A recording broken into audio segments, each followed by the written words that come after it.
bigger problem. Yeah, 3 broken fingers, a broken toe. You can see Dr. Angel Charter there meeting Jorge Martin at the front of the De Sus Hospital in Barcelona. And I believe, back of shot, that is the famous Dr. Mia, who has operated on more MotoGP riders than I care to think. This, of course, the crash that has grabbed headlines around the world. A vicious, horrific crash for the world champion on only lap 14 of his defence of the 2024. What would you look at specifically? Of course, we saw Fabio Quartararo today. One of his issues, I guess, last season or last couple of seasons was being able to put in that time attack qualifying lap. That would appear to have improved, but is the one area on the bike that you look at which you see as taking the biggest step forward? Yeah, it's pretty evident from the numbers that the time attack has been improved. This was one of the issues last year, but I would say also talking with the riders, we have done multiple things which they have all. We are pretty happy about the consistency, and we are pretty happy about the way over those days we have put the pieces together.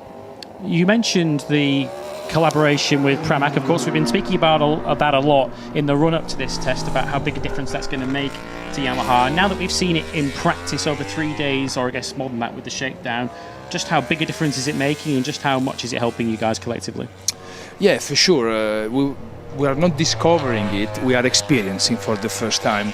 The target was very clear, was to have a second factory team, and we got, I think, the best factory team, which was second factory team, which was available out there.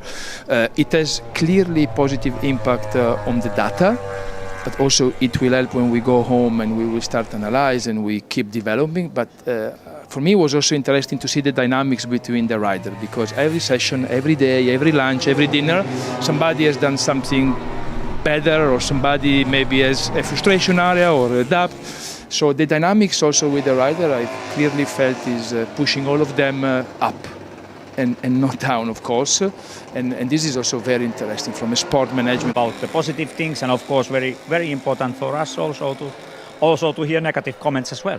Thank you very much, Aki. Well, a 156.500 is Bagnaya's best. Now, that is only 0.163 of a second coming in on this bike on the left-hand side of the grid, and afterwards it resulted in quite the meeting of minds. 9 different Ducati engineers altogether. He lies ahead, in particular, for 2 riders. One fastest, Alex Marquez, and the other, Frankie Morbidelli, both of whom had real struggles last year. Frankie Morbidelli, for obvious reasons, after missing pre-season, was never able to get back and show what he's about, and you do feel it's been, nearly 5 years now since we've been able to see the best version of Frankie Morbidelli. And Alex Marquez, if you see some troubles, Lorenzo Savadori just moving off to the left-hand side, sorry, that's Marco Bezzecchi, and the other being Alex Marquez, who went podiumless apart from that one opportunity in the bike to be on, as simple as that, in the opening 3 or 4 rounds of the year before we get to Europe and the factory machines are able to develop and become more complete.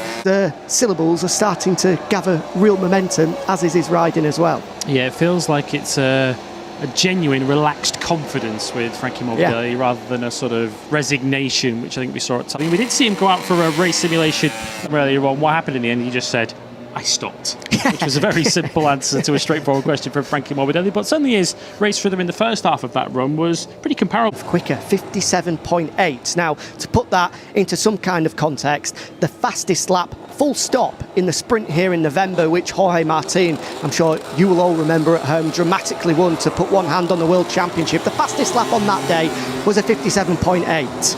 Alex Marquez today did 10 of them, basically. That is incredibly fast. You do have to feel 5 rounds of the year before the factory guys catch up. If only Sepang was round 1 or 2, because this is his circuit. He loves it here. He's always so fast. Him being in the battle for the podium in 2023 before he crashed out 2 all. It's just inevitable that the GP25 will catch up and surpass it as we go throughout the course of the year. Let's not forget, there's a real possibility here that Marc Marquez and Pecco Bagnaia opt for the 2024 engine. Yeah. I mean, when you look at the situation, Use this engine for 2 years. You've got to use this engine for 2 years, and you know that a 2024 engine is the best it's ever problem whatsoever, especially when you've got Bagnaia and Marquez on the bike. So why risk trying to find an extra half a tenth and opting for the 2025 engine when Pecco Bagnaia and Marc Marquez have? The big question that we ask, and they're still asking down at Ducati as well, is it worth it to risk it for 2 years when what we've got is already so good? Yeah, just to explain that, if you're not up to date, when the season starts, the manufacturers not subject to concessions, which are Ducati, Aprilia and KTM, will be locked in. Once they choose an engine spec for the start of this season, they must run, that is to tie us over to the changing engines for 2027 when we go to 850cc. Yamaha and Honda, of course, are not subject to that because they still have the concessions, although I guess we'll be asking the question at some stage how long Yamaha's concessions will last if their performances trend the way testing has gone. But that is why that decision is... We've been here before, you feel, as well. If I remember rightly, was it the 2022 pre-season when Ducati tried to improve on perfection and got it completely wrong? And that was the year that